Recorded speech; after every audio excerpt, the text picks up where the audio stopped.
I read a man today. He was homeless and standing. Dirt shadows had underscored the sadness in time, the silhouettes of what used to be his smile. He was standing on the corner of Pleasant Valley and Summer. The sun-beaten sun soliciting crumpled miracles resurrected from ashtrays and guilt. His eyes, they were the color of stale hope and lost beer. His hands, they were tightly gripping air as if he was holding a sign saying, please, help me. I am hungrier than a lick and more than you could ever imagine. Please, don't pass me by. Just look past my filth and your judgment. Anything will do. I mean, anything will do. Beggars can't be choosy, but I'm begging you, choose me. He shuffled backwards. I shifted forward. There was one red light and two men. His arms, they were angled just so his invisible sign was staring right through me, as if to say, don't you fucking judge me. I know what you're thinking. You think I'm too lazy because I don't have a damn sign. Well, my sign has been shit, pissed, and slept on. I left it 3 blocks at the intersection of hunger and bad choices. Don't you judge me. You give me money, but don't you judge me.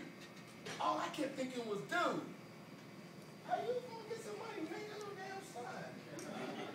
I mean, how are you going to compete with the millions of people who are homeless who take the time to scribble closed caption messages of poverty on the top of the box that we get our Jimmy Choos in, which is the same box they now have to choose to live in, or on the back of home for sale signs, the irony of which never escapes me, but then it hit me.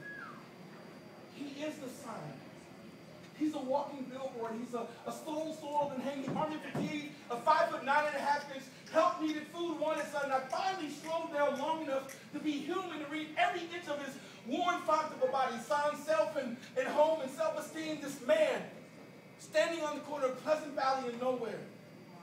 His knuckles were gripping air so tightly, whitening his knuckles through the dirt of his yesterdays. Today I read it. In between red lights, turn heads, and turn signals. This hair-matted frame, handwritten, somewhat illegible cry for help.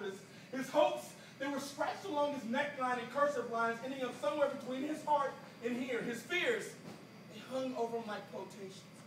And the more I read the question marks in his eyes, the more I could hear him asking me, are you going to help me? Are you going to help me?